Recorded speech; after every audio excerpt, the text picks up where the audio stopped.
Hello बच्चों, तो अब अगला चैप्टर हम लोग स्टार्ट करने जा रहे हैं, that is magnetic fields due to electric current. इस चैप्टर का जो मतलब है, ये एक्चुअली आपका जो चैप्टर का एग्जैक्ट नाम है और ये मतलब है, ये आपको समझ में आएगा चैप्टर जब आधा पार्ट खत्म हो जाएगा, उसके बाद एग्जैक्टली इसका मतलब समझ में आता है। मतलब कहने का मतलब ये है कि इलेक्ट्रिक करंट जो है, अगर मान लो कहीं पे करंट है तो वो करंट मैग्नेटिक फील्ड प्रोड्यूस करता है। तो करंट्स कैसे मैग्नेटिक फील्ड प्रोड्यूस करते हैं, और हम अलग अलग करंट का डिस्ट्रीब्यूशन देखेंगे और उसके वजह से जो मैग्नेटिक फील्ड आ रहा है उसकी बात करेंगे। लेकिन ये चैप्टर के आधे चैप्टर के बाद की बात होगी। इस चैप्टर में दो पार्ट में डिवाइड कर दिया गया है चैप्टर को। पहले पार्ट में मैग्नेटिक फील्ड पहले से ही होगा आपके पास, और उस मैग्नेटिक फील्ड की वजह से क्या क्या असर पड़ता है किसी चार्ज पे और करंट पे, ये हम पढ़ेंगे। और फिर हम आगे देखेंगे सेकेंड पार्ट में कि करंट के वजह से मैग्नेटिक फील्ड कैसे आता है। समझे? तो ये दो हिस्सों में डिवाइडेड है। हम पहला हिस्सा देखेंगे और शुरुआत करेंगे यहाँ पे हम लोग इलेक्ट्रिक और मैग्नेटिक फोर्सेस से।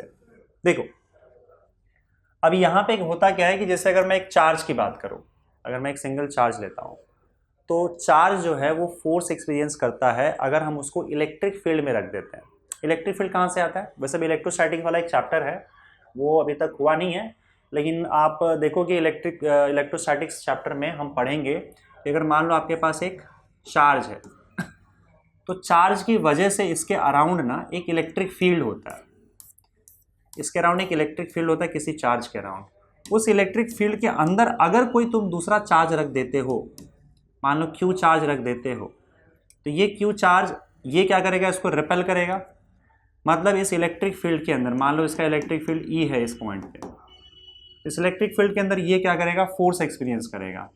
एंड ये जो फोर्स अगर एफ एक्सपीरियंस कर रहा है तो हम यहाँ पे इलेक्ट्रिक फील्ड डिफाइन करते हैं फोर्स जो भी ये एक्सपीरियंस कर रहा है और डिवाइडेड बाय जो भी इसका चार्ज का वैल्यू है। मतलब इलेक्ट्रिक फील्ड किसके वजह से आता है? किसी न किसी चार्ज की वजह से आएगा। तो मान लो ये चार्ज है, मेन चार्ज, इसके वजह से इसका इलेक्ट्रिक फील्ड है। किसी के भी इलेक्ट्रिक फील्ड में अगर आप कोई दूसरा चार्ज रखते हो तो वो चार्ज फोर्स एक्सपीरियंस करता है, उस पर लगता है फोर्स। अब यहाँ पे ये फोर्स रिपल्सिव लग रहा है क्योंकि दोनों चार्ज सेम है। अब यहीं कहीं पे अगर सपोज करो मैं एक नेगेटिव चार्ज रख देता हूँ माइनस क्यू, तो इस पर भी फोर्स लगेगा, बस ये फोर्स उल्टे डायरेक्शन में होगा, इलेक्ट्रिक फील्ड के ऑपोजिट डायरेक्शन में। तो इलेक्ट्रिक फील्ड यहाँ पे आप देख सकते हो कि चार्जेस से बाहर निकल रहा है। हमेशा इलेक्ट्रिक फील्ड जो है वो पॉजिटिव चार्ज से बाहर निकलता है ऐसे। और अगर कहीं नेगेटिव चार्ज बढ़ाओगे तो नेगेटिव चार्ज का इलेक्ट्रिक फील्ड उसके पास जाता है। इलेक्ट्रोस्टैटिक्स में भी हम पढ़ेंगे, पर आप इतना चीज़ आपको पता होना चाहिए, 11th से ही पता होना चाहिए, क्योंकि ये 11th का कॉन्सेप्ट है। अगर कोई नेगेटिव चार्ज रखते हो तो उसका इलेक्ट्रिक फील्ड उसके अंदर घुसता जाता है, और उसका जो अगर मान लो पॉजिटिव चार्ज है तो उसका इलेक्ट्रिक फील्ड उससे दूर जाता है। ये चीज़ क्लियर है? अच्छा, अगर किसी इलेक्ट्रिक फील्ड में आप एक पॉजिटिव चार्ज रखते हो तो उस पर लगता है फोर्स, ठीक है? तो अगर क्यू चार्ज है उस पर फोर्स एफ लग रहा है, और इस पॉइंट पे इसकी वजह से जो इलेक्ट्रिक फील्ड है अगर वो ई है, तो इलेक्ट्रिक फील्ड का एफ फॉर्मूला हम एफ अपॉन क्यू लिख सकते हैं, और यहाँ से आपको फोर्स का फॉर्मूला मिल जाएगा। ये है इलेक्ट्रिक फोर्स क्यू इंटू ई। याद रखो फोर्स क्या है? Q into E. In short, Q charge को इलेक्ट्रिक फील्ड के अंदर डाला तो वो क्यू चार्ज उस इलेक्ट्रिक फील्ड में फोर्स फील करेगा, और उस फोर्स का वैल्यू क्या है? क्यू इंटू ई। अगर पॉजिटिव चार्ज है तो देखो इलेक्ट्रिक फील्ड जहाँ जा रहा है उसी डायरेक्शन में उसको फोर्स लगेगा और वो भागता जाएगा, ठीक है? अगर वो नेगेटिव चार्ज है तो उतना ही फोर्स लगेगा यही फॉर्मूले से, लेकिन इलेक्ट्रिक फील्ड के ऑपोजिट डायरेक्शन में लगेगा। बात बहुत सिंपल है। जैसे मान लो इसका इलेक्ट्रिक फील्ड यहाँ जा रहा है, तो नेगेटिव चार्ज रखोगे तो इलेक्ट्रिक फील्ड के ऑपोजिट डायरेक्शन में से फोर्स लगेगा, और पॉजिटिव चार्ज रखोगे तो इलेक्ट्रिक फील्ड के डायरेक्शन में फोर्स लगेगा। वही सेम चीज़ यहाँ पे भी हो रहा है। तो अगर हम इस चीज़ को समराइज करें तो मैं यहाँ पे अभी फ़िलहाल लिख देता हूँ कि अगर मान लो अपने पास है पहले से इलेक्ट्रिक फील्ड, और जो मैं फोर्स की बात कर रहा हूँ उसको इलेक्ट्रिक फोर्स बोलते हैं, तो हम पहले इलेक्ट्रिक फोर्स की बात कर रहे हैं। Electric force, electric force charge को लगेगा इलेक्ट्रिक फील्ड के अंदर। तो मान लो आपके पास इलेक्ट्रिक फील्ड है यहाँ पे इस तरीके से, electric field, this is electric field. अच्छा, इलेक्ट्रिक फील्ड आता कैसे है? इलेक्ट्रिक फील्ड चार्ज की वजह से आता है। अभी हमने देखा था पॉजिटिव चार्ज रहे नेगेटिव चार्ज रहे, अगर चार्ज होगा तो हमने क्या किया, यहाँ पे बहुत सारा पॉजिटिव चार्ज जमा करके रखा हुआ है, वो मैंने बताया नहीं यहाँ पे, और जनरली वो पॉजिटिव चार्ज बनाया नहीं जाता है। पॉजिटिव भी हो सकता है, यहाँ पे नेगेटिव जमा कर दोगे तो भी ऐसा इलेक्ट्रिक फील्ड आ जाएगा, या यहाँ पॉजिटिव जमा कर दो, यहाँ नेगेटिव जमा कर दो। इन शॉर्ट इलेक्ट्रिक फील्ड जो है वो चार्ज की वजह से आएगा, समझे। तो मान लो हमारे पास ऐसा इलेक्ट्रिक फील्ड है और ये इलेक्ट्रिक फील्ड है, राइट, और ये आप क्या कर रहे हो, इसके अंदर चार्ज रख दे रहे हो। अगर आपने एक पॉजिटिव चार्ज रखा है, पॉजिटिव क्यू चार्ज रखा है, तो इस पर लगेगा फोर्स इलेक्ट्रिक फील्ड के डायरेक्शन में, और इसे हम इलेक्ट्रिक फोर्स बोलेंगे। Electric force F E. अगर आपने इस इलेक्ट्रिक फील्ड के अंदर नेगेटिव चार्ज रखा माइनस क्यू, तो इससे फोर्स इलेक्ट्रिक फील्ड के ऑपोजिट डायरेक्शन में लगेगा, माइनस क्यू लिखा हूँ, एफ ई। डायरेक्शन तो मैंने बता दिया ना, एफ इंटू ई, इसे ऑपोजिट डायरेक्शन में।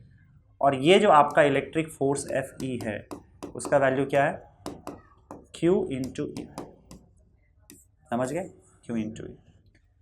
ये ध्यान रखना, मैं लिख नहीं रहा हूँ कि इलेक्ट्रिक फील्ड के डायरेक्शन में पॉजिटिव चार्ज को फोर्स लगता है, इलेक्ट्रिक फील्ड के ऑपोजिट डायरेक्शन में नेगेटिव चार्ज को फोर्स लगता है।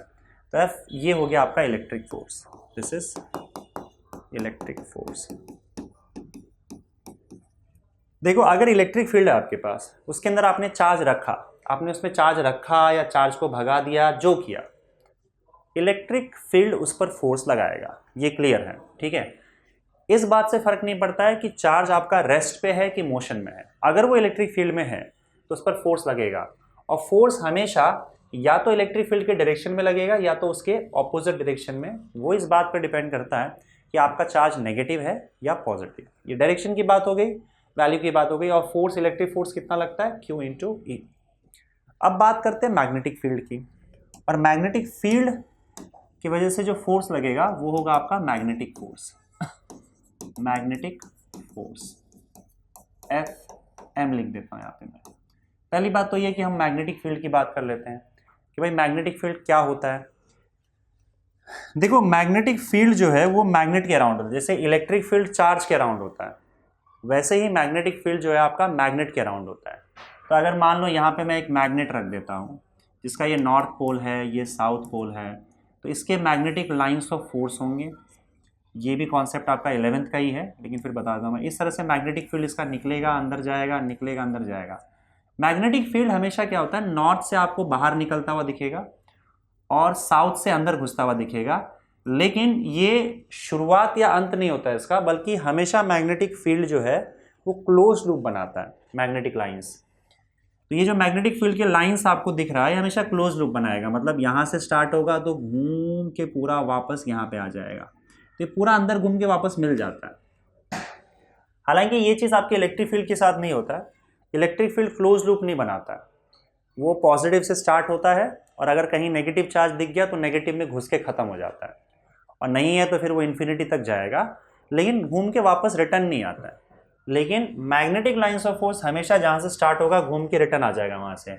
अब ये भी देखोगे तो यहाँ से ऐसे जाएगा और यहाँ से आगे कंटिन्यू घूम के वापस इसमें आ जाएगा। तो अगर बाहर से आप देखोगे तो नॉर्थ पोल से आपको बाहर आता हुआ लाइंस दिखेगा इस तरीके से, साउथ पोल से अंदर घुसता हुआ दिखेगा, और मैग्नेट के अंदर झांकोगे तो वो साउथ से लेकर नॉर्थ तक आपको चलता हुआ दिखाई देगा। ये सारे के सारे मैग्नेटिक फील्ड के लाइंस है जो मैग्नेटिक फील्ड को रिप्रेजेंट कर रहा है।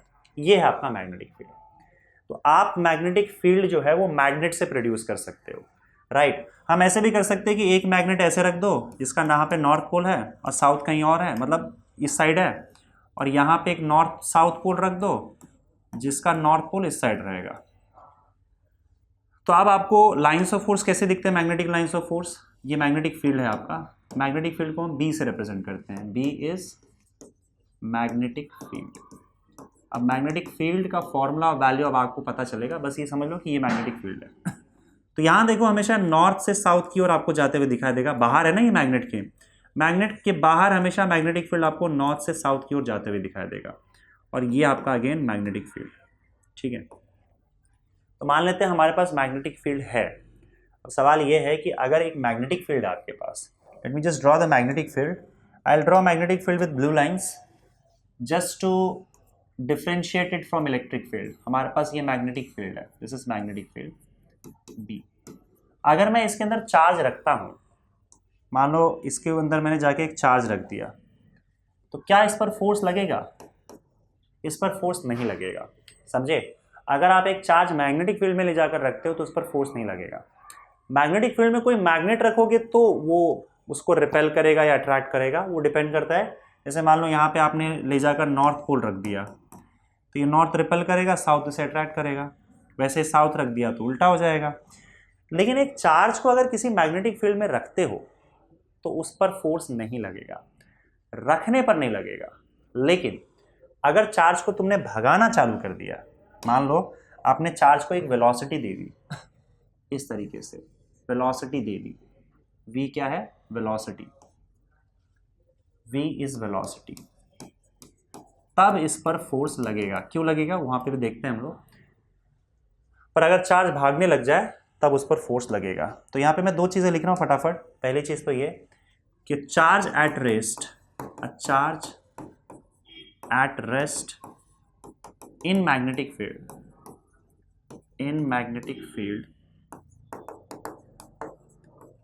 doesn't experience force,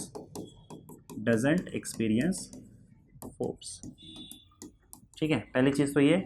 लेकिन a charge moving in magnetic field, अगर आप इस चार्ज को एक सेकंड में इसको सेव कर दो, तो कीड़े मकोड़ों का भरोसा नहीं। A charge moving in magnetic field, अगर चार्ज को आपने मैग्नेटिक फील्ड में भगाना चालू कर दिया, moving in magnetic field experiences magnetic force, तब उस पर फोर्स लगना चालू हो जाएगा। एक्सपीरियंसेस मैग्नेटिक फोर्स, तब ये मैग्नेटिक फोर्स इस पर लगना चालू हो जाएगा। और ये मैग्नेटिक फोर्स का वैल्यू क्या होगा, that magnetic force is given by Fm is equal to Q V cross B. ये फॉर्मूला है मैग्नेटिक फोर्स का, ठीक है। अब ये देखो Q जो है यहाँ पे पॉजिटिव होगा कि नेगेटिव, उस हिसाब से डायरेक्शन भी यहाँ पे चेंज होगा, पर वो मैं अभी आपको एक्सप्लेन कर देता हूँ। अभी फिलहाल यहाँ पे समझो कि इतना मैग्नेटिक फोर्स लगता है, ये मैग्नेटिक फोर्स का फॉर्मूला हो गया। जैसे यहाँ पे इलेक्ट्रिक फोर्स था Q इंटू ई, वैसे यहाँ पे मैग्नेटिक फोर्स जो लगता है इस पर V क्रॉस B लगता है।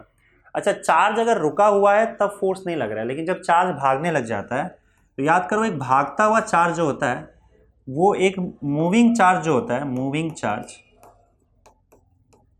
अगर चार्ज भाग रहा है तो हम क्या बोलते हैं, करंट फ्लो हो रहा है। करंट का मतलब ये होता है ना, चार्ज का फ्लो। तो एक मूविंग चार्ज करंट की तरह होता है। तो जब चार्ज भागने लग जाता है तो ये करंट बन जाता है। और आपने बचपन में पढ़ रखा है कि अगर कहीं करंट फ्लो हो रहा है तो उसके अराउंड मैग्नेटिक फील्ड प्रोड्यूस हो जाता है, और उसका डायरेक्शन हम राइट हैंड थंब रूल से देते हैं अगर वो कंडक्टर स्ट्रेट रहा तो, है ना। तो जैसे ये चार्ज भागने लग जाएगा ये करंट बन जाता है, और जब करंट बन जाता है तो इसके अराउंड मैग्नेटिक फील्ड आ जाता है, समझे। तो जब ये चार्ज भागने लग जाए तब इसके अराउंड मैग्नेटिक फील्ड आ जाएगा, क्योंकि तब ये करंट बन जाता है, और वो मैग्नेटिक फील्ड और ये मैग्नेटिक फील्ड इंटरैक्ट करते हैं, और इसी की वजह से मूविंग चार्ज मैग्नेटिक फील्ड में फोर्स एक्सपीरियंस करता है, क्योंकि मूविंग चार्ज खुद अपना मैग्नेटिक फील्ड भी क्रिएट करता है। लेकिन जब चार्ज रेस्ट पे होता है तब तो आप करंट बोलोगे है ही नहीं, और करंट नहीं है तो उसका मैग्नेटिक फील्ड भी नहीं होगा, तब ये सिंपली चार्ज होता है और उसका सिर्फ इलेक्ट्रिक फील्ड होता है। मूविंग चार्ज क्योंकि करंट की तरह काम करता है, मैग्नेटिक फील्ड प्रोड्यूस होता है, तो वो मैग्नेटिक फील्ड इसके साथ इंटरैक्ट करता है, और इसलिए सिर्फ मूविंग चार्ज ही मैग्नेटिक फील्ड के अंदर फोर्स एक्सपीरियंस करता है। क्लियर ये चीज, राइट। आगे बढ़ते हैं। अब ये फोर्स को समझते हैं। एक तो यहाँ पे क्यू वी क्रॉस बी तो वेक्टर के फॉर्म में हो गया, और अगर हम स्केलर के फॉर्म में देखें तो यही मैग्नेटिक फोर्स का फॉर्मूला क्या हो जाएगा, Fm is equal to Q B B sine theta. V cross B देखो, A क्रॉस बी क्या होता है, A cross B is equal to A B sine theta, यही होता है ना। तो A क्रॉस बी का जो मैग्नीट्यूड होता है वो ए बी साइन थीटा होता है, तो वैसे ही V क्रॉस बी का मैग्नीट्यूड क्या हो जाएगा, वी बी साइन थीटा। तो ये Q V B sine theta, जहाँ पे थीटा क्या है, स्मॉल एंगल बिटवीन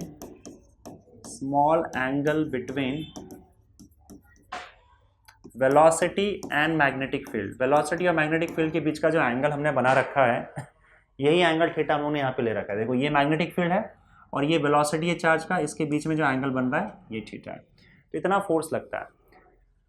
इस फोर्स का डायरेक्शन क्या होगा, इस फोर्स का डायरेक्शन v क्रॉस b के डायरेक्शन में होता है।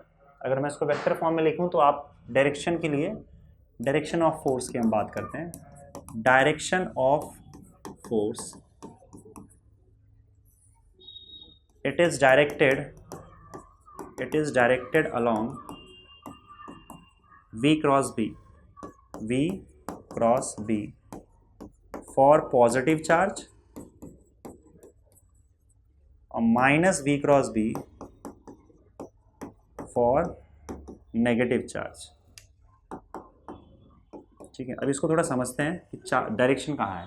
जैसे मान लो आपके पास मैग्नेटिक फील्ड है इस तरीके से, और ये मैग्नेटिक फील्ड इस डायरेक्शन में जा रहा है ऐसे, और आपने क्या किया, इसके अंदर चार्ज रखा एक, और ये चार्ज को आपने यहाँ भगा दिया ऐसे, वेलोसिटी यहाँ पे। इन दोनों के बीच में एंगल थीटा आपको मिल जाएगा ये वाला। तो आपको क्या करना है, V क्रॉस B। अब देखो ये राइट हैंड थंब रूल, अब ये एक्चुअली क्या है, ये this is nothing but right hand thumb rule. Right hand thumb rule, right hand thumb rule. Right hand thumb rule क्या कहता है, देखो हमको डायरेक्शन कैसे मिलेगा फोर्स का, V क्रॉस B से, क्योंकि फोर्स का फॉर्मूला क्या है, force is equal to Q B cross B। तो मैग्नेटिक फोर्स का डायरेक्शन जो है वो V क्रॉस B के डायरेक्शन में होता है, समझे। अब देखो अगर मान लो Q का तुमने माइनस Q कर दिया, नेगेटिव चार्ज कर दिया, तो फिर माइनस V क्रॉस B हो जाएगा। इससे मैंने लिख रखा है नेगेटिव चार्ज के लिए माइनस V क्रॉस B। पहले V क्रॉस B को समझ लेते हैं कि फोर्स का डायरेक्शन जा कहाँ रहा है। आप V क्रॉस B का डायरेक्शन निकालो, वही फोर्स का डायरेक्शन हो जाएगा। क्रॉस प्रोडक्ट का डायरेक्शन कैसे निकालते हैं, V क्रॉस B का डायरेक्शन कैसे होगा, देखो आपको क्या करना है, अपने राइट हैंड का रूल यूज करना है। This is right hand thumb rule. तो आपको पहले वेक्टर पे आपकी उंगलियां डालनी है और उसको घुमा के दूसरे वेक्टर के पास लेके जाना है। थंब का जो डायरेक्शन है वही आपके V क्रॉस B का डायरेक्शन हो जाएगा और वही फोर्स की भी डायरेक्शन होगा। तो अगर मैग्नेटिक फील्ड यहाँ है, आपने चार्ज को यहाँ फेंक दिया, तो V क्रॉस B कैसे करोगे बताओ, अपने उंगलियों को V के पास लेके जाओ, और देखो V और B के बीच में एक छोटा एंगल बन रहा है, एक बड़ा एंगल बन रहा है। ये छोटा एंगल है, पीछे से लेके जाओगे तो बड़ा एंगल है। तो हमें बड़ा एंगल से नहीं घुमाना है, याद रखना है स्मॉलर एंगल, छोटे एंगल से घुमाना है। तो आप अपने राइट हैंड को पहले वेक्टर V के पास लेके जाओ और उसको घसीट के घुमा के B के पास ले आओ। देखो इसको पूरा झाड़ू मार के स्वीप करके B के पास लेके आना है, तो ऐसे लेके आओगे। अब V क्रॉस B किया तो थंब का डायरेक्शन कहाँ पे, अंदर की ओर है, तो आपका फोर्स अंदर की ओर लगेगा इस चार्ज पे। मैग्नेटिक फोर्स इसको अंदर की ओर लगेगा, समझ गए कि नहीं। उसी तरीके से अब अगर सपोज करो यहाँ पे एक नेगेटिव चार्ज होता, तो नेगेटिव चार्ज के लिए आपको क्या करना पड़ेगा, माइनस V क्रॉस B। तो माइनस V क्रॉस में पहले क्या करोगे, V क्रॉस B निकाल लो, अंदर जा रहा है तो माइनस V क्रॉस B बाहर आ जाएगा। तो अगर नेगेटिव चार्ज होगा तो अंदर फोर्स लगेगा। बस करना क्या है, पॉजिटिव के लिए जो डायरेक्शन निकालोगे उसका उल्टा कर देना है। अब एक एग्जांपल और देता हूं, जैसे मान लो ये आपका हॉरिजॉन्टल सरफेस है, एक वेक्टर यहां जा रहा है और दूसरा वेक्टर यहां जा रहा है। मान लो आपका एक काम करते हैं, यहाँ पे सीधे सीधे मैग्नेटिक फील्ड है, देखो इस डायरेक्शन में मैग्नेटिक फील्ड। इसको मैं इधर से बनाने की कोशिश करता हूँ, देखो आप इमेजिन कर पाते हो कि नहीं। मान लो ये तुम्हारा प्लेन है इस तरीके से, और इस प्लेन में इस डायरेक्शन में आपका मैग्नेटिक फील्ड है, ऐसे समझ गए ना, ये मैग्नेटिक फील्ड है, ऐसे हॉरिजॉन्टल डायरेक्शन में मैग्नेटिक फील्ड है। अब आपने क्या किया, यहाँ पे एक चार्ज लिया और चार्ज को सामने सामने में फेंक रहा हूँ, इस डायरेक्शन में तुम्हारे तरफ आ रहा है चार्ज। ये जो चार्ज आपको दिख रहा है, ये चार्ज तुम्हारे तरफ आ रहा है, इसकी वेलोसिटी है। तो आप बताओ V क्रॉस B का डायरेक्शन कहाँ होगा। अब इस तरफ आ रहा है तो आपको अपने राइट हैंड को रखना है आपके तरफ V, और उसके बाद B कहाँ पे बताओ, सामने की तरफ है। V आगे है तो वेक्टर हमारा क्या होना चाहिए, पहला उंगलियां कहाँ होना चाहिए, पहले वेक्टर की तरफ V, और उसको घुमा के ऐसे B के पास लेके आना है। तो V क्रॉस B कहाँ जा रहा है, ऊपर की ओर जा रहा है। इसका मतलब इस पार्टिकल पे, इस चार्ज पे फोर्स ऊपर की ओर लगेगा, magnetic force. This is Fn, समझे कि नहीं। V सामने की ओर है, V क्रॉस B ऊपर की ओर चला गया, तो इस पर फोर्स ऊपर की ओर लगेगा। अगर यहीं पे एक नेगेटिव चार्ज होता, फर्ज करते हैं यहाँ पे अगर एक नेगेटिव चार्ज होता और नेगेटिव चार्ज सामने से भाग रहा होता, तब इस पर जो फोर्स लगता मैग्नेटिक फोर्स, तो V क्रॉस B तो ऊपर चला जाता, पर क्योंकि नेगेटिव चार्ज है ये, तो इस पर फोर्स नीचे की ओर लगता, समझे। तो ये इस तरीके से आपका फोर्स का डायरेक्शन हम देते हैं। एक राइट हैंड स्क्रू रूल भी आता है, राइट हैंड स्क्रू रूल से भी आप पता कर सकते हो। लेकिन राइट हैंड स्क्रू रूल से कई बार मैं खुद कंफ्यूज हो जाता हूँ इसलिए मैं वो यूज़ नहीं करता, पर आपको बता देता हूँ। राइट हैंड स्क्रू रूल के हिसाब से है, ये जो डायरेक्शन दिया जाता है वो कैसे दिया जाता है कि आपको स्क्रू घुमाना है। जैसे मान लो आप स्क्रू घुमाओगे ऐसे दीवार में, तो स्क्रू दीवार से बाहर आएगी ऐसे, राइट। और अगर आप स्क्रू को घुमाओगे ऐसे, तो नहीं ऐसे बाहर आएगा, नहीं ऐसे घुमाओगे तो आई थिंक अंदर जाएगा सॉरी। यही देखो, इसी की वजह से मुझे कन्फ्यूजन हो जाता है कि अंदर जाएगा स्क्रू की बाहर आएगा, इसलिए मैं यूज़ ही नहीं करता। राइट हैंड मेरा एकदम परफेक्ट चलता है। तो देखो, अगर आप स्क्रू को ऐसे घुमाओगे तो स्क्रू टाइट होकर अंदर जाएगा, और ऐसे घुमाओगे एंटी क्लॉकवाइज तो वो बाहर आएगा। तो बस यही काम करना है आपको, पहले वेक्टर को दूसरे वेक्टर की तरफ स्क्रू से घुमाना है। स्क्रू जहां जाएगा वहीं v क्रॉस b का डायरेक्शन आ जाएगा। तो मान लो अगर सपोज करो यहाँ पे v है और यहाँ पे b है, तो v को b की ओर घुमाओगे छोटे एंगल से, तो स्क्रू आप क्लॉकवाइज घुमा रहे हो, तो इसका मतलब स्क्रू अंदर जाएगा, तो इसमें फोर्स का डायरेक्शन अंदर की ओर हो जाएगा। और ये हमने पहले ही देखा था कि फोर्स का डायरेक्शन यहाँ पे अंदर की ओर आ रहा है ना, मैग्नेटिक फोर्स। क्रॉस मतलब अंदर की ओर, डॉट मतलब बाहर की ओर होता है, याद रखना। अभी इसमें क्रॉस मतलब अंदर की ओर, डॉट मतलब बाहर की ओर। यहाँ पे देखो, यहाँ पे भी अगर v को b की ओर घुमाओगे, पहले वाले केस में ऐसे घुमाओगे v को b की ओर, तो ऐसे घुमाओगे। अब ऐसे कहीं स्क्रू घुमाओगे तो स्क्रू ऊपर आएगा, तो बस फोर्स का डायरेक्शन ऊपर। नेगेटिव है तो नेगेटिव में हमको क्या करना है, स्क्रू में भी उल्टा कर देना है। अगर मैं v क्रॉस b कर रहा हूं तो ऊपर जा रहा है, पर क्योंकि ये नेगेटिव चार्ज है तो फोर्स उल्टा करके नीचे चला जाएगा।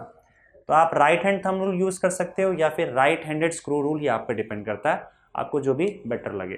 राइट हैंड थंब रूल में आपको क्या करना है, पहला वेक्टर v है, v को b के पास लेके जाना है घसीट के, जो थंब का डायरेक्शन उसी डायरेक्शन में फोर्स लगेगा, और स्क्रू में बस वही काम स्क्रू से कर देना है।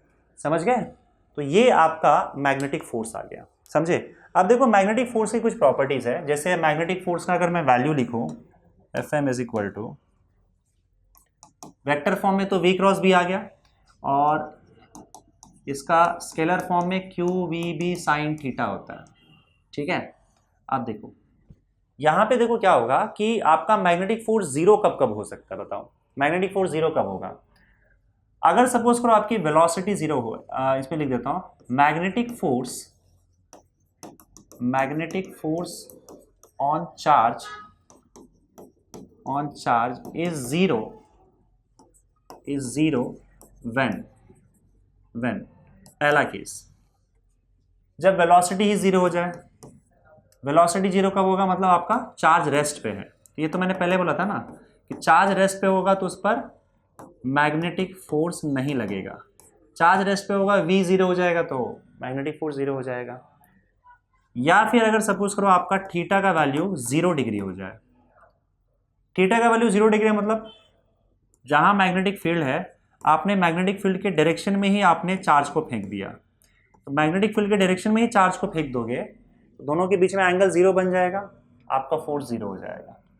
थर्ड केस, अगर थीटा का वैल्यू 180 डिग्री हो जाए या फिर पाई हो जाए, इसका मतलब मैग्नेटिक फील्ड के ऑपोजिट डायरेक्शन में आपने चार्ज को फेंका।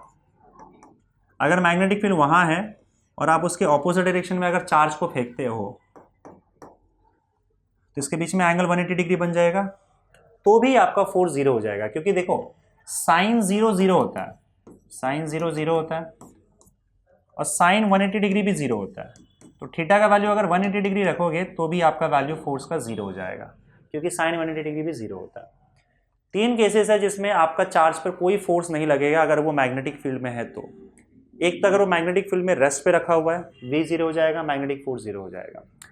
दूसरा, अगर सपोज करो उसका एंगल 0 मतलब मैग्नेटिक फील्ड जहां है, मैग्नेटिक फील्ड के डायरेक्शन में ही चार्ज को फेंक दिया तो भी फोर्स नहीं लगेगा उसके ऊपर, और मैग्नेटिक फील्ड के ऑपोजिट डायरेक्शन में चार्ज को फेंका तो भी उस पर फोर्स 0 आएगा, तो भी उस पर मैग्नेटिक फील्ड फोर्स नहीं लगा पाएगा। तो ये 3 केसेस में आपका मैग्नेटिक फोर्स 0 हो जाता है। चलिए अब एक काम करते हैं, यहाँ पे फिर से मैग्नेटिक फील्ड को डिफाइन करते हैं हम लोग। यहाँ पे मैग्नेटिक फील्ड का फॉर्मूला देखो, अब यहाँ से आ जाता है आपका मैग्नेटिक फोर्स का फॉर्मूला क्या है, Q V B sine theta. तो यहाँ से आपको b का वैल्यू मिल जाएगा, b इज इक्वल टू, बाकी सब नीचे आ जाएगा, Fm upon Q V into sine theta. ये हो गया आपका मैग्नेटिक फील्ड। यहाँ से हमको मैग्नेटिक फील्ड का वैल्यू मिल गया। अब मैग्नेटिक फील्ड का SI यूनिट क्या होगा बताओ? तो अगर आप देखोगे इसका SI unit of magnetic field B क्या हो रहा है, इसके सारे वैल्यूज डाल दो। फोर्स का एसआई यूनिट क्या होता है, न्यूटन होता है। चार्ज का एसआई यूनिट क्या होता है, कूलम होता है। और v का एसआई यूनिट वेलोसिटी का मीटर पर सेकेंड, तो ये मीटर पर सेकेंड हो जाएगा। अभी सेकेंड ऊपर चला जाएगा तो इसका मतलब न्यूटन सेकेंड पर कूलम मीटर, ये हो जाएगा। लेकिन हम न्यूटन सेकेंड पर कूलम मीटर ये बार बार लिखेंगे तो बड़ा ही कन्वीनियंट नहीं है ये, मतलब न्यूटन सेकेंड पर कूलम मीटर, मतलब इसको अगर आप लिखोगे तो ऐसे लिखोगे न्यूटन सेकेंड पर कूलम मीटर। अब ये अजीब सा, हम लोग को ऐसा अजीब सा लगता है बार बार इतना बड़ा यूनिट लिखने को। तो हमने क्या किया यहाँ पे बच्चों, हमने इसे ये पूरे पार्ट को, ये जो यूनिट है आपका, इसको शॉर्ट में टेस्ला लिख दिया। This is written as tesla या फिर कैपिटल टी। तो इन शॉर्ट आप बोल सकते हो, अब लोग न्यूटन सेकेंड पर कूलम मीटर ऐसा नहीं बोलते हैं कि ऐसा यूनिट क्या है। अच्छा, इसको ऐसे भी लिखा जा सकता है, और newton second coulomb inverse metre inverse एक ही चीज़ हो गई। तो हमने क्या किया, इसको भी ऐसे कर दो।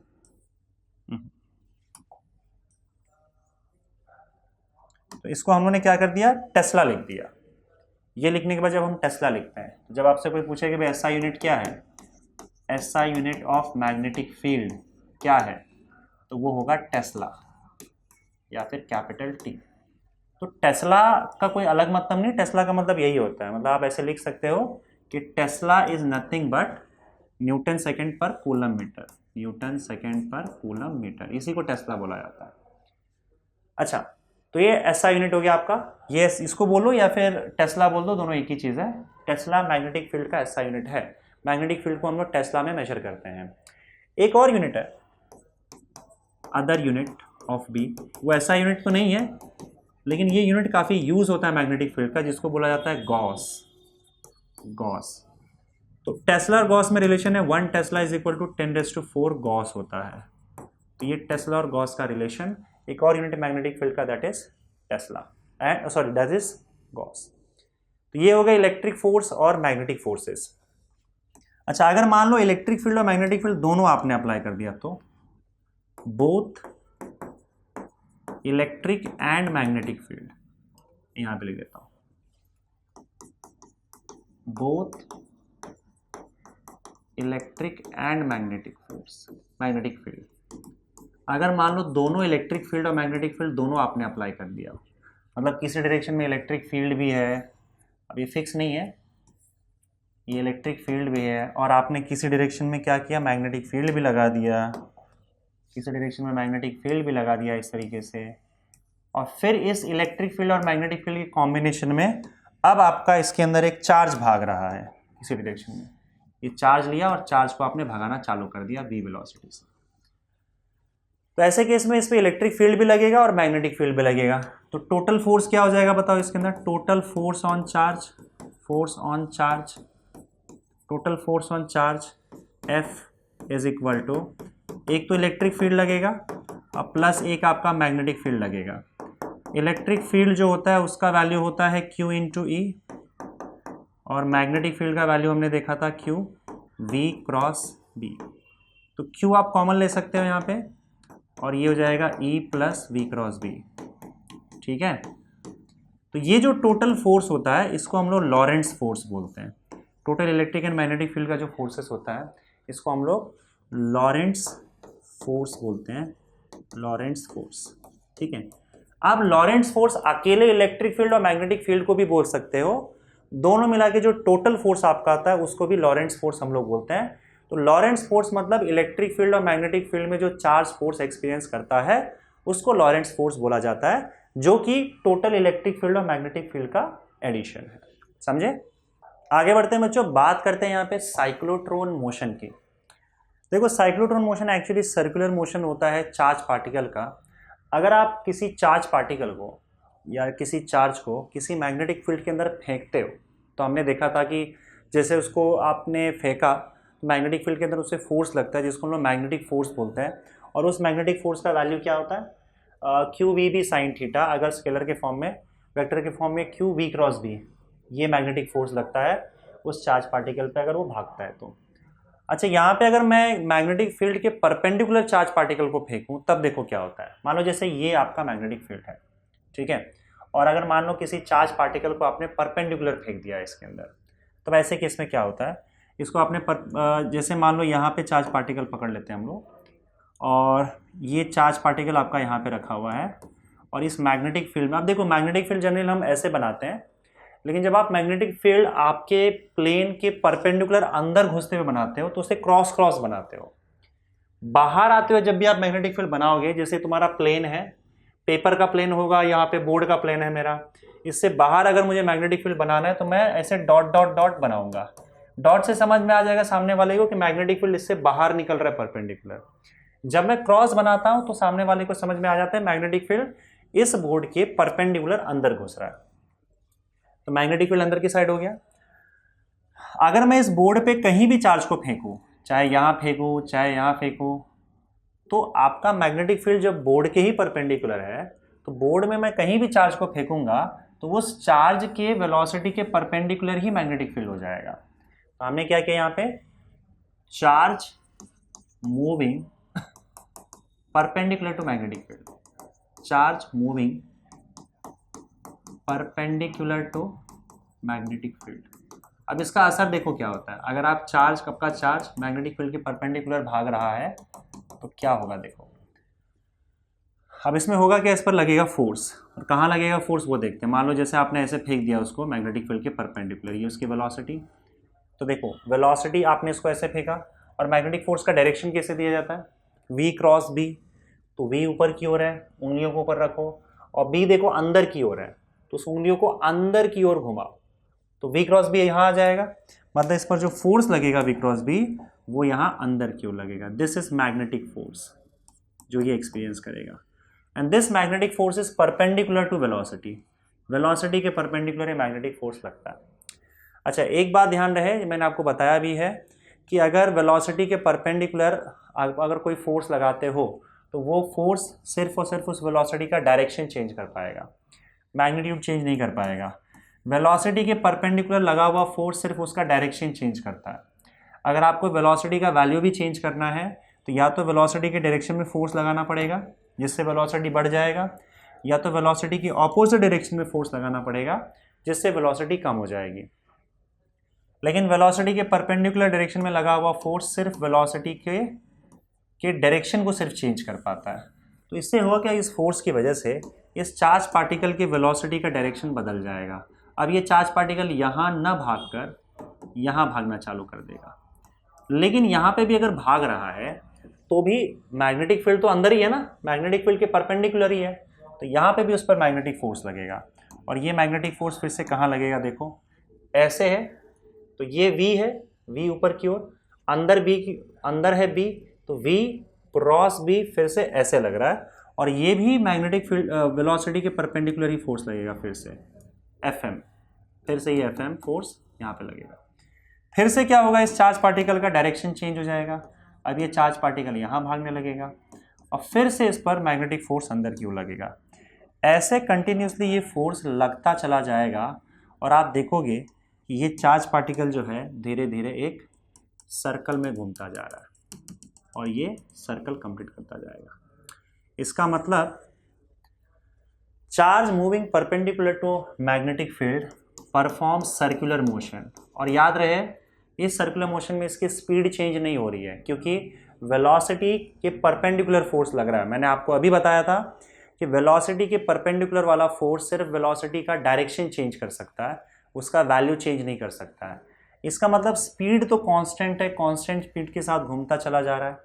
सर्कुलर मोशन में अगर स्पीड कांस्टेंट हो जाता है तो हम उसे यूनिफॉर्म सर्कुलर मोशन बोलते हैं, ये हम पढ़ चुके हैं पहले चैप्टर में।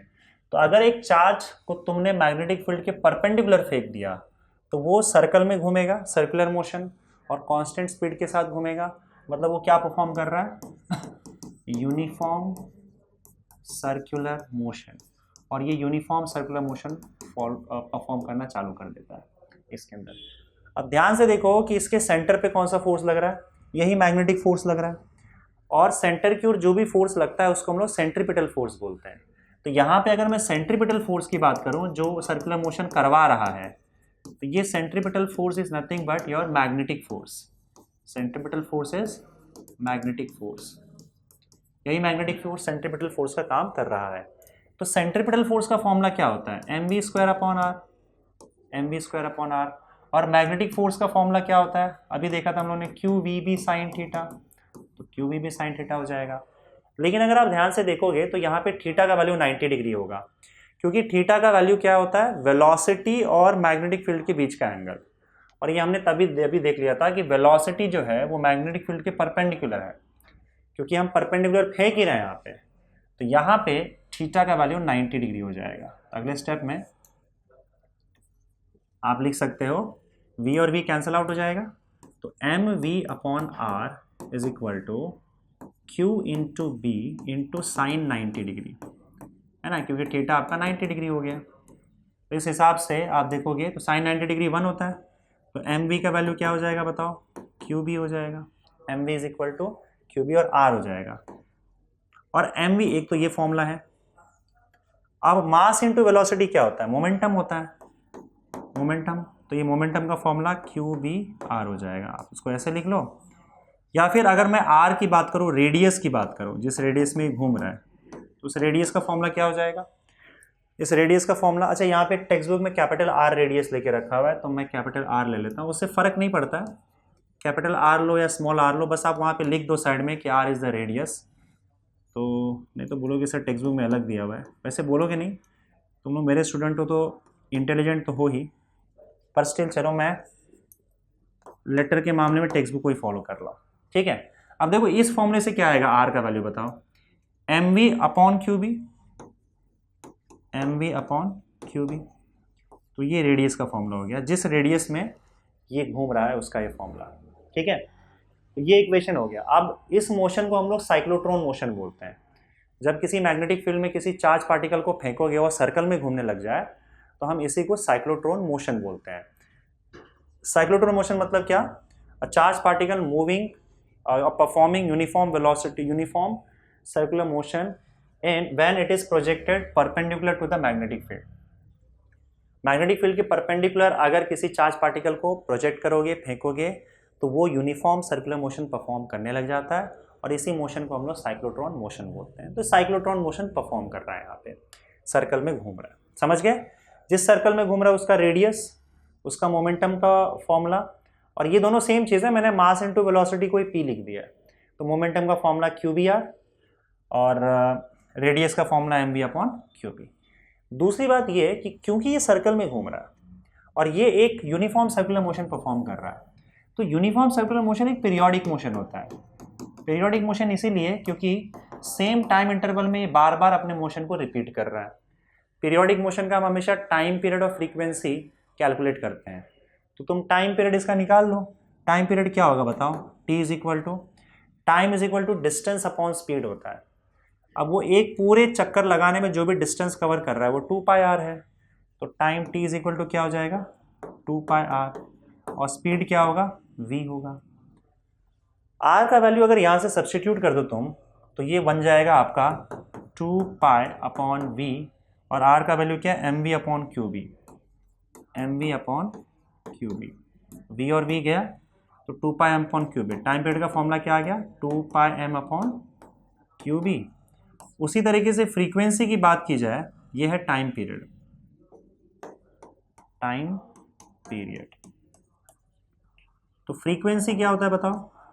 Frequency f is equal to 1 time period. तो इसका मतलब फ्रीक्वेंसी का फॉर्मूला क्या हो जाएगा? इसका उल्टा हो जाएगा, QB/2πm। ये हो गई इसकी फ्रीक्वेंसी, साइक्लोट्रॉन की फ्रीक्वेंसी, QB/2πm। और आप देखो T और F जो है वो आपके, जस्ट अ सेकेंड, T और F जो है वो डिपेंड नहीं करता वेलोसिटी पे।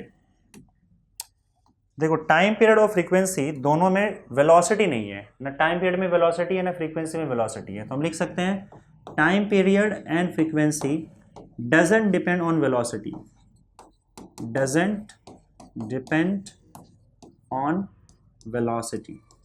वेलोसिटी कितनी भी रहे उससे फर्क नहीं पड़ता है, उस पर टाइम पीरियड और फ्रीक्वेंसी डिपेंड नहीं करता। टाइम पीरियड मास, चार्ज मतलब पार्टिकल का मास, जिस पार्टिकल के पास ये चार्ज है उसका चार्ज कितना है और मैग्नेटिक फील्ड कितना है। ये तीन चीज़ पे आपका टाइम पीरियड और फ्रीक्वेंसी डिपेंड कर रहा है। वेलोसिटी पे ये टाइम पीरियड और फ्रीक्वेंसी डिपेंड नहीं करता है। समझ गए? तो ये साइक्लोट्रॉन मोशन की बात होगी।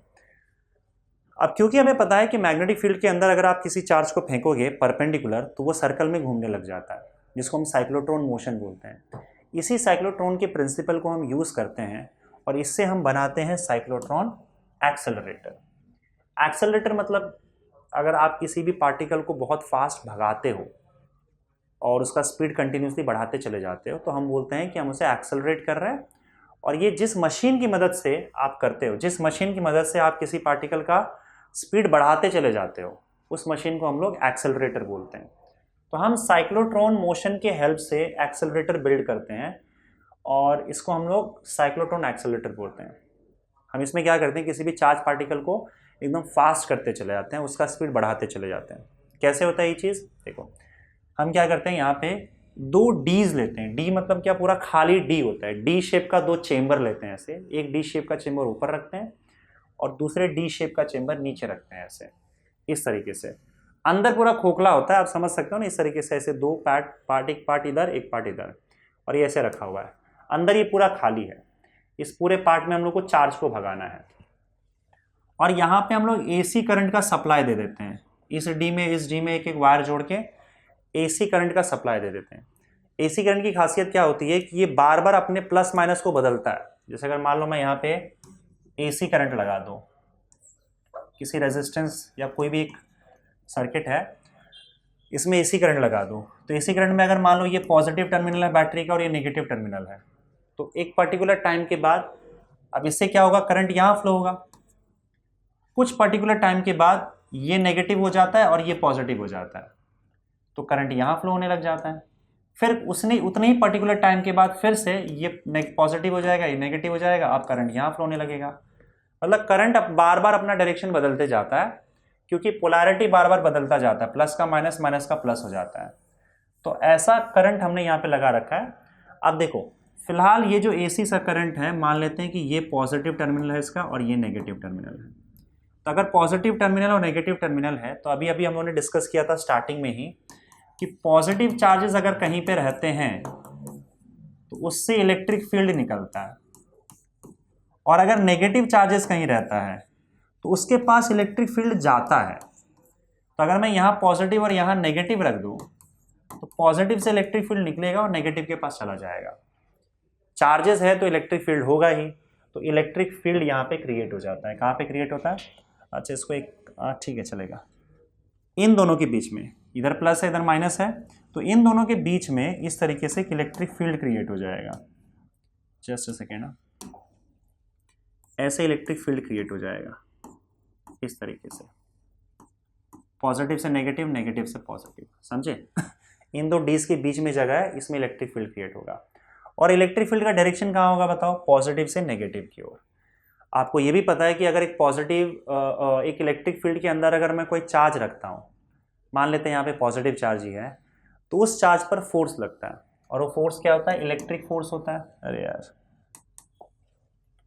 अगर किसी इलेक्ट्रिक फील्ड में आप अगर कोई चार्ज रखोगे तो उस पर इलेक्ट्रिक फोर्स लगेगा F = Q × E, और वो उस चार्ज को भगाने लग जाएगा।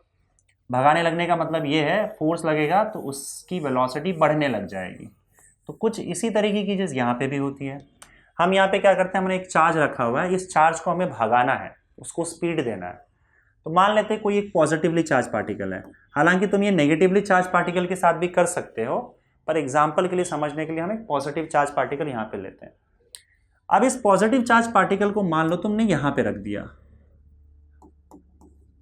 तो ये जो पूरा का पूरा पॉजिटिव प्लेट है, ये पॉजिटिव प्लेट क्या करेगा? इसको रिपेल करेगा, भगाएगा, और नेगेटिव के पास भगाएगा।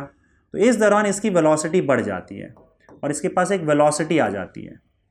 अब इस वेलोसिटी आने के बाद देखो, यहाँ से जैसे वो नेगेटिव से हट गया, तब ये इसी वेलोसिटी से आगे कंटिन्यू करेगा। और अब हम क्या करते हैं, इस पूरे के पूरे सेटअप को किसी एक मैग्नेटिक फील्ड में ले जाकर रख देते हैं। वो मैग्नेटिक फील्ड जो है, या तो हम इसके परपेंडिकुलर रखते हैं, ये जो डीज आपको दिखाई दे रहा है ना, इसके परपेंडिकुलर हम वो मैग्नेटिक फील्ड रखते हैं। तो या तो परपेंडिकुलर अंदर जाते हुए मान लो या तो परपेंडिकुलर बाहर आते हुए मान लो।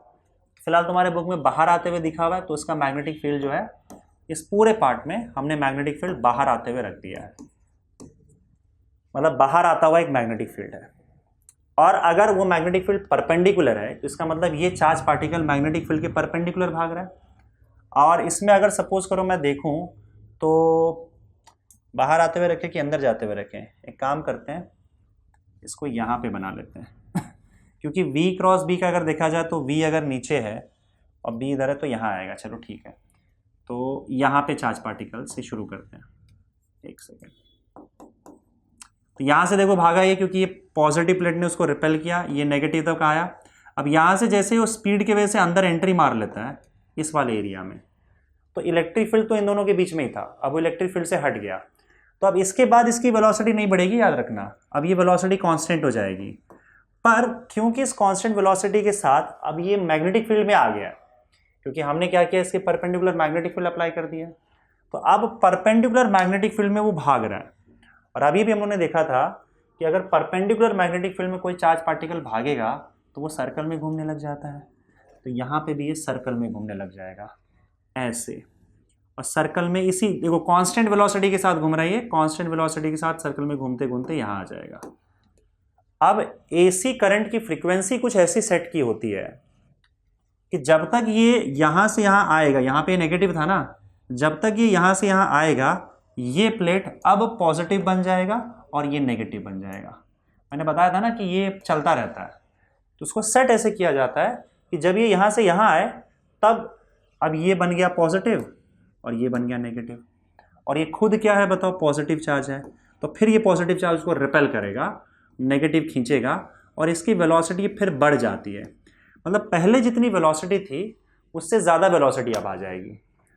अब फिर से क्योंकि ये मैग्नेटिक फील्ड के अंदर मूव कर रहा है तो फिर सर्कल में घूमेगा, पर ज़्यादा वेलोसिटी होने की वजह से अब ये बड़े सर्कल में घूमेगा और फिर यहाँ आ जाएगा। फ्रीक्वेंसी ऐसे सेट की हुई है, फिर से ये पॉजिटिव बन जाएगा और ये फिर नेगेटिव बन जाएगा, और फिर से क्या होगा बताओ, इसको रिपल्शन फील होगा और ये फिर भागेगा ज़्यादा वेलोसिटी से। अब ये वापस जब यहाँ पे आएगा तो इसकी वेलोसिटी अब इससे भी ज़्यादा हो चुकी होगी, क्योंकि बीच में उसको इलेक्ट्रिक फील्ड क्या कर रहा है, ज़ोर से फोर्स लगा रहा है, रिपल्शन अट्रैक्शन की वजह से फोर्स बढ़ जा रहा है और ये बड़े सर्कल में घूमेगा। ये चलता जाएगा, जैसे यहाँ पे आएगा फिर से पोलैरिटी चेंज हो जाएगी और धीरे धीरे इसकी वेलोसिटी बढ़ते चले जाएगी। जब ये इसी वेलोसिटी से बढ़ते चले जाती है तो यहाँ से अब ये क्या करेगा, एग्जिट करेगा।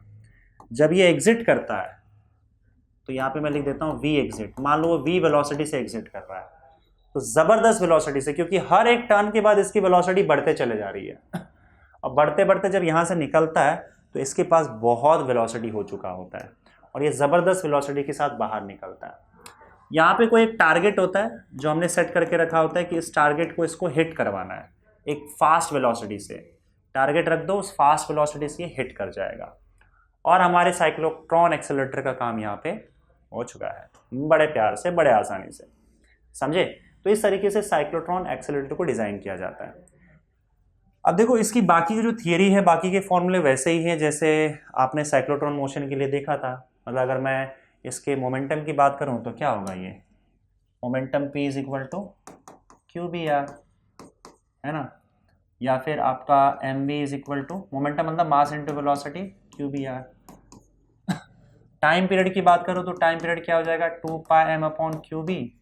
जो भी हमने यहाँ पे डिस्कस किया था वही सेम चीज़ यहाँ पे भी आ जाएगा। Time period 2 pi M upon Q B, frequency Q B upon 2 pi M, frequency of cyclotron is Q B upon 2 pi M. तो ये आपके साइक्लोट्रॉन, फॉर साइक्लोट्रॉन एक्सेलरेटर, इसकी ये सारी चीज़ें आपके सामने आपको दिख रही है, ठीक है। साइक्लोट्रॉन एक्सेलरेटर का हम क्या करते हैं, देखो अब यहाँ पे सारी की सारी चीज़ें वेरिएबल है अगर आप देखो तो, क्योंकि देखो अगर मैं रेडियस की बात करूँ, वैसे रेडियस का इक्वेशन नहीं लिखा ना, मैं रेडियस का भी लिख देता हूँ। रेडियस क्या है, रेडियस कहाँ गया, R is equal to M V upon Q B, ये भी लिख दो, R is equal to M V upon Q B. अब देखो जैसे अगर मैं रेडियस की बात करूँ तो रेडियस तो कंटिन्यूसली सर्कल का बदलता जा रहा है ना, पहले छोटा रेडियस था, फिर रेडियस बड़ा हुआ बड़ा हुआ बड़ा हुआ, निकल गया। तो इन जनरल क्या होता है ना कि ये जो सबसे लास्ट वाला रेडियस होता है, सबसे बड़ा सर्कल होता है ना, उसका जो रेडियस है उसकी बात करते हैं वो। तो इसको हम क्या करते हैं, इसका जो रेडियस है ना वो रेडियस बना लेते हैं, और क्योंकि इस सर्कल के बाद वो एग्जिट कर जाएगा, बाहर निकल जाएगा, तो इसके रेडियस को आर एग्जिट बोला जाता है। तो इस आर एग्जिट का फॉर्मूला क्या होगा बताओ, यहीं से R exit is equal, R exit मतलब एग्जिट करते हुए जो लास्ट सर्कल है, उस लास्ट सर्कल का जो आपको रेडियस दिखाई दे रहा है वो आपका आर एग्जिट हो जाएगा। ठीक है, तो R exit will be equal to M, और इसकी वेलोसिटी क्या बताओ जिससे बाहर निकल रहा है, वी एग्जिट, तो M V exit upon Q B, ये हो जाएगा इसका आर एग्जिट। समझ गए? अब यहाँ से इसी को आप रीअरेंज कर दोगे तो वी एग्जिट मिल जाएगा, यानी कि जिस वेलोसिटी से एग्जिट मार रहा है V exit that is equal to Q B R exit upon M, यही होगा ना, ये वेलोसिटी हो गया एग्जिट मारने का, जिससे ये बाहर निकल रहा है, जिससे बाहर निकल रहा है उस वेलोसिटी का वैल्यू ये हो जाएगा आर एग्जिट के टर्म्स में।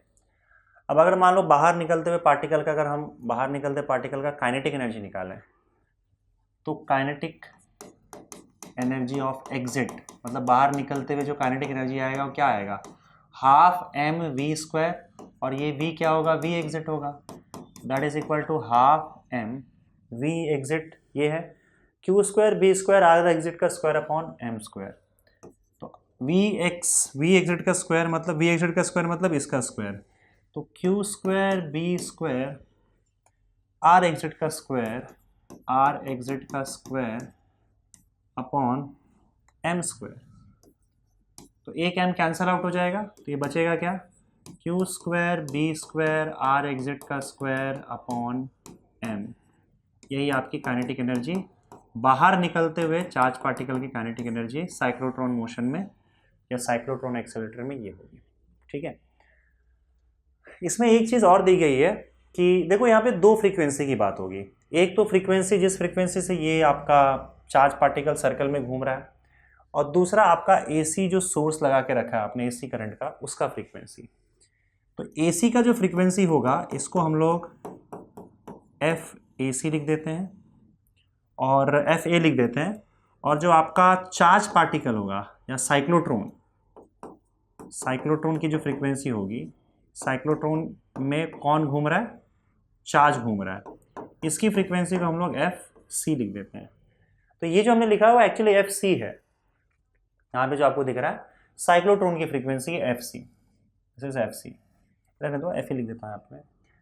तो एफ सी का वैल्यू तो हम लोग को पता है, it is this Q B upon two M, Q B upon two M लिखा मैंने, टू पाई एम आएगा शायद, गड़बड़, Q B upon two pi M आ जाएगा, सॉरी यहाँ क्या, इसको देख लो, Q B upon two pi M.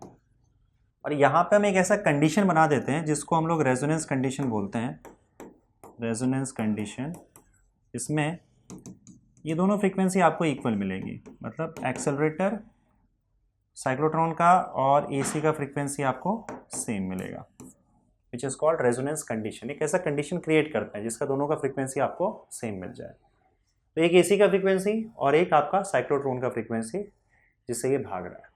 ठीक है, तो this was cyclotron accelerator which is based on cyclotron motion.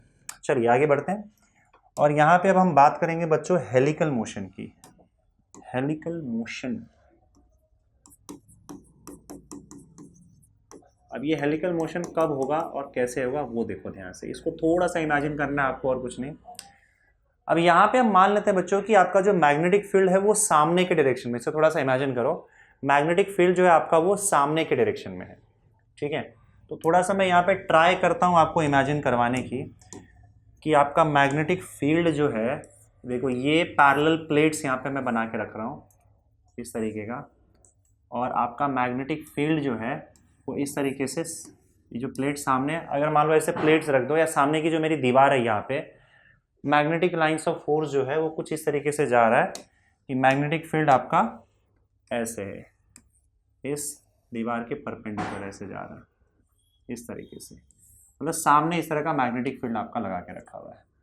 जो मैग्नेटिक फील्ड हम लोग इस प्लेन के परपेंडिकुलर ऐसे जाते थे, अब मैं जो सामने यहाँ पे दीवार पड़ी हुई है मेरे, मैं यहाँ से मैग्नेटिक फील्ड भेज दे रहा हूँ और मैंने प्लेट इकट्ठा कर रखा है। अब देखो, अगर इस प्लेट पे जो कि मैग्नेटिक फील्ड के परपेंडिकुलर रखा हुआ है, ये आपका मैग्नेटिक फील्ड है, इस मैग्नेटिक फील्ड के परपेंडिकुलर ये प्लेट रखा हुआ है, सामने प्लेट मैग्नेटिक फील्ड है। अगर इस प्लेट में मैं कहीं भी चार्ज को फेंकता हूँ, चाहे यहाँ फेंकूँ या यहाँ फेंकूँ या यहाँ फेंकूँ या यहाँ फेंकूँ, कहीं भी चार्ज को फेंकता हूँ तो ये सर्कल में घूमने लग जाएगा। क्योंकि अगर ये प्लेट है, इस प्लेट को अगर मैं, जैसे सामने प्लेट है और मैग्नेटिक फील्ड सीधे जा रही है, तो इस प्लेट में मैं कहीं भी चार्ज को फेंकूँ, यहाँ फेंकूँ या यहाँ फेंकूँ या यहाँ फेंकूँ, अगर प्लेट के प्लेन में ही फेंक रहा हूँ कहीं भी मैं, यहाँ यहाँ यहाँ यहाँ यहाँ कहीं भी, तो वो तो मैग्नेटिक फील्ड के परपेंडिकुलर ही हो गया ना। ये पूरा का पूरा प्लेट आपका मैग्नेटिक फील्ड के परपेंडिकुलर हो गया। तो इस प्लेट में मैं कहीं भी फेंकूं अगर मैग्नेटिक चार्ज को, तो वो चार्ज सर्कल में ही घूमने वाला है। क्योंकि हमने देखा था कि अगर मैग्नेटिक फील्ड के परपेंडिकुलर चार्ज को फेंका जाता है तो वो सर्कुलर मोशन परफॉर्म करता है, यूनिफॉर्म सर्कुलर मोशन। तो अगर सामने मैग्नेटिक फील्ड है, उसके परपेंडिकुलर प्लेन में मैं कहीं भी चार्ज को फेंकता हूं तो वो सर्कल में घूमने वाला है ऐसा। अगर मैं परपेंडिकुलर ना फेंककर इस चार्ज पार्टिकल को अगर एक एंगल पे फेंक दूं, ऐसे ये वेलोसिटी है, एक एंगल पे फेंक दूं, तब क्या होगा। अब एंगल पे फेंक दिया मैंने, तो हम क्या करेंगे, अब इस वेलोसिटी को दो कंपोनेंट में डिवाइड करेंगे। एक तो वर्टिकल कंपोनेंट होगा इसका, जो कि इस परपेंडिकुलर प्लेन के अंदर होगा, और दूसरा हॉरिजॉन्टल कंपोनेंट होगा जो कि एक्चुअली आपके मैग्नेटिक फील्ड के डायरेक्शन में ही होगा। तो ये दो एक्स एक्सिस वाई एक्सिस मैंने बना दिया। अब आपको कंपोनेंट में डिवाइड करना आता है वेलोसिटी को। एक परपेंडिकुलर मैं एक्स एक्सिस पे ड्रॉ करता हूँ इस तरीके से, क्या हो रहा है यार, एक परपेंडिकुलर एक्स एक्सिस पे, दूसरा परपेंडिकुलर वाई एक्सिस पे। ये एंगल अगर थीटा है तो ये वेलोसिटी का ये कंपोनेंट जो है ये हो जाएगा v cos थीटा, और क्योंकि थीटा के साथ है तो v cos थीटा, थीटा से अलग है तो ये हो जाएगा आपका v sin थीटा। तो इसका मतलब अगर आपने एक एंगल पे फेंक दिया, मैग्नेटिक फील्ड आगे है और हम उसको परपेंडिकुलर इस प्लेन में फेंक रहे थे, लेकिन हम आप उसको एंगल पे फेंकेंगे ऐसे, तो जब आप एंगल पे फेंकोगे तो इस वेलोसिटी का एक कंपोनेंट v sin थीटा आपने परपेंडिकुलर फेंक दिया और एक v cos थीटा आपने हॉरिजॉन्टल डायरेक्शन में फेंक दिया। अब क्योंकि v cos थीटा जो है वो मैग्नेटिक फील्ड के डायरेक्शन में ही जा रहा है, तो हमने स्टार्टिंग में लिखा था, याद करो, कि अगर आप किसी भी चार्ज पार्टिकल को मैग्नेटिक फील्ड के डायरेक्शन में फेंकते हो तो उस पर फोर्स जीरो हो जाता है। क्योंकि मैग्नेटिक फील्ड के डायरेक्शन में फेंकोगे तो थीटा जीरो हो जाएगा, साइन थीटा जीरो हो जाएगा, फोर्स जीरो हो जाएगा। तो क्योंकि आप इसको ऐसे इमेजिन कर रहे हो कि हमने बीच में फेंका तो वैसे एंगल पे है, पर इस वेलोसिटी को हमने दो पार्ट में तोड़ दिया, एक ऊपर वाला और एक सामने वाला। तो ये जो सामने वाला v cos थीटा वेलोसिटी है, इस वेलोसिटी से ये आगे जाएगा। ये जो चार्ज पार्टिकल है ये v cos थीटा वेलोसिटी से आगे जाएगा, क्योंकि, और इस पर कोई फोर्स भी नहीं लगेगा, मैग्नेटिक फोर्स, क्योंकि ये मैग्नेटिक फील्ड के डायरेक्शन में ही है यहाँ पे। तो ये मैग्नेटिक फील्ड के डायरेक्शन में सीधा जाते जाएगा और इस वेलोसिटी में कोई चेंजेस भी नहीं आएगा, ये कांस्टेंट वेलोसिटी से आगे जाएगा। रीजन सिंपल है, क्योंकि ये वेलोसिटी मैग्नेटिक फील्ड के पैरेलल है, मैग्नेटिक फील्ड के डायरेक्शन में है, इस पर कोई फोर्स नहीं लगेगा। तो ये चार्ज पार्टिकल इस वेलोसिटी से आगे कंटिन्यूसली चलता जाएगा। इस वेलोसिटी को हम लोग v पैरेलल लिख देते हैं, क्योंकि ये मैग्नेटिक फील्ड के पैरेलल है। साथ ही साथ ये v sin थीटा जो आपको दिख रहा है, इसको आपने मैग्नेटिक फील्ड के परपेंडिकुलर डाल दिया है। तो मैग्नेटिक फील्ड के परपेंडिकुलर अगर वेलोसिटी दोगे तो वो सर्कल में घूमेगा, तो ये v sin थीटा से सर्कल में भी घूमने लग जाता है। सर्कल में घूमने की जो वेलोसिटी है वो है v sin थीटा, और क्योंकि ये परपेंडिकुलर है तो हम इस v sin थीटा को v परपेंडिकुलर बोल देते हैं। तो ये इस वेलोसिटी से सर्कल में घूमता जाएगा और इस वेलोसिटी से चार्ज पार्टिकल आगे भी भागेगा। तो वो सर्कल में भी घूम रहा है और आगे भी भाग रहा है, सर्कल में भी घूम रहा है और आगे भी भाग रहा है। तो आपको जो इसका मोशन है वो कुछ ऐसे दिखाई देगा, और इसी को हम लोग बोलते हैं helical motion. This is what you call helical motion. इस हेलिकल मोशन में चार्ज पार्टिकल आगे भी जा रहा है किससे? v पैरेलल वेलोसिटी से, which is nothing but v parallel is nothing but v cos theta, ठीक है। और वो सर्कल में भी घूम रहा है, वो सर्कल में भी घूम रहा है, किससे? v परपेंडिकुलर से, that is v sin theta. तब वो v पैरेलल से आगे जा रहा है, उसको छोड़ दो। जिस वेलोसिटी से वो सर्कल में घूम रहा है, अगेन उस वेलोसिटी के हम सारे वही इक्वेशंस यूज करेंगे जो कि हम लोग साइक्लोट्रॉन मोशन के लिए यूज करते आ रहे थे। जो साइक्लोट्रॉन मोशन का हमने इक्वेशन यूज किया था वही यूज करेंगे। M V is equal to Q B R और R is equal to M V upon Q B. तो रेडियस टाइम पीरियड इसके इक्वेशंस लिख लेते हैं। तो इसका रेडियस जिस सर्कल में घूमेगा वो क्या होगा? M V upon Q B. लेकिन किस वेलोसिटी से वो रेडियस में घूम रहा है? वी साइन थीटा वेलोसिटी से। तो V sine theta upon Q B, या तो ऐसे लिख दो, या फिर एम वी साइन थीटा को हम लोग क्या बोल रहे हैं? V perpendicular. तो M V perpendicular upon Q B, ऐसे लिख दो। एक चीज तो ये। और दूसरा टाइम पीरियड की बात करते हैं। टाइम पीरियड क्या हो जाएगा बताओ इसको सर्कल में घूमने का? 2 pi M upon Q B, 2 pi M upon Q B. तो ये तो वेलोसिटी पे डिपेंड ही नहीं कर रहा है, तो इससे फर्क नहीं पड़ता है। और फ्रीक्वेंसी इसी का उल्टा हो जाएगा, F is equal to Q B upon 2 pi M. तो ये सिर्फ सर्कल में घूमने वाली चीज। बाकी इसके अलावा एक्स्ट्रा काम ये क्या कर रहा है कि v cos थीटा यानी कि v पैरेलल वेलोसिटी से ये आगे भी जा रहा है, और इसीलिए ये सिर्फ सर्कुलर मोशन ना होकर हेलिकल मोशन हो गया यहाँ पे। तो अगर एक चार्ज पार्टिकल को मैग्नेटिक फील्ड के परपेंडिकुलर भगाओगे तो वो सर्कल में घूमेगा। अगर एक एंगल दे के फिर उसको छोड़ोगे, मैग्नेटिक फील्ड से एक एंगल पे ले आओ उसके बाद फेंको उसे, तो फिर वो हेलिकल मोशन परफॉर्म करने लग जाता है। और ये एग्जाम्पल अभी आप लोगों ने देख लिया। समझ में आया?